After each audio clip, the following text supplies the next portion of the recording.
petite réflexion. Souvent, quand j'accompagne, je coach des personnes, en particulier des femmes, sur la question de la prise de parole en public, elles me disent ouais, on me dit qu'il faut que je sorte de ma zone de confort. Et évidemment, que présenté comme ça, on n'a pas très envie d'y aller. Une zone de confort, on imagine ça avec des coussins, c'est confortable, c'est sympathique, on s'y sent bien. Et puis en sortir, potentiellement, ça va être inconfortable, voire dangereuse, etc. Alors, moi je leur dis, mais non, il ne s'agit pas de faire ça, de se mettre en danger. C'est aussi une expression que j'entends, il faut que je me mette en danger. Mais non, jamais, en fait. C'est pas féministe, ça, de se mettre en danger, de faire ça. Non, on va étendre la zone de confort. La zone de confort qui était dans une petite pièce comme ça, cocooning, en fait, on va faire que ce soit aussi confortable de s'exprimer devant des personnes lors d'une meeting ou que sais-je, au travail ou d'une conférence, etc. Et c'est juste que ce soit peut-être un autre style de confort ou alors extrêmement confortable comme on ne pouvait pas imaginer que c'était possible, et que même ce soit encore confortable quand on ne maîtrise pas tout, quand on n'est pas hyper préparé, quand il y a des éléments stressants autour, etc. En fait, tant pis. Et que ce soit aussi confortable, ça, cet inconnu, et toute la liberté que ça offre. Moi, je sais que, par exemple, dans les conférences, j'aime bien ne pas avoir les questions à l'avance. Je sais qu'énormément de personnes préfèrent, et tant mieux, mais moi, dans mon mode de pensée, de toute façon, si on me donne les questions à l'avance, elles vont toutes se mélanger, tourner dans ma tête. Je vais pas m'arrêter de penser, donc je préfère être devant chaque question les unes après les autres.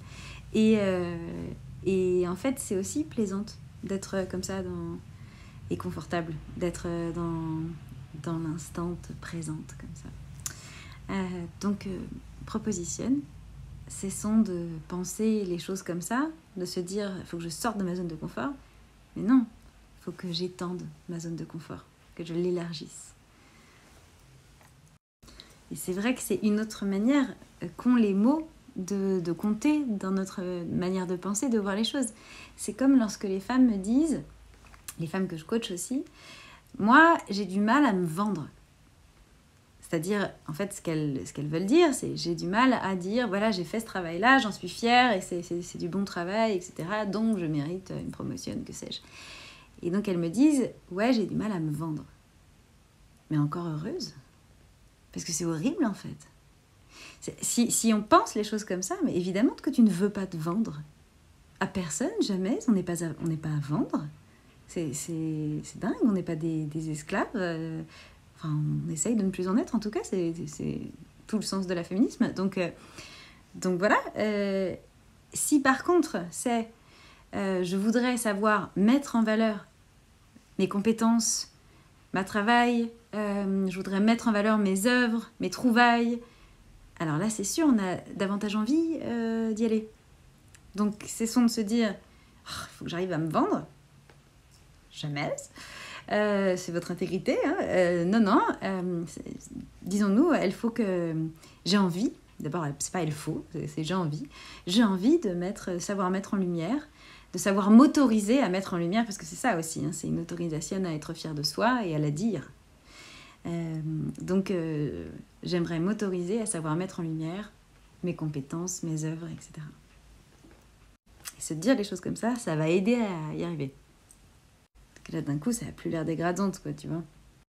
Notre langage structure nos pensées et elle est temps de se la réapproprier.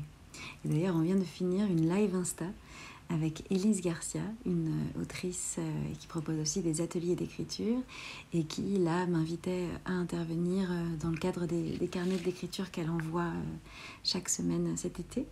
Vous pouvez d'ailleurs vous abonner si vous allez voir sur sa page Insta Élise Garcia, vous allez avoir toutes les infos. Et puis on va partager cette vidéo qu'on a faite ensemble dans nos publications, donc vous pourrez la retrouver. Et c'est une vidéo d'une demi-heure, quelque chose comme ça, où je parle de la féminine universelle. Pour remettre les choses à l'endroit encore, où je redis en fait des choses qui sont faciles d'accès, hein, mais que visiblement voilà, certains veulent ignorer.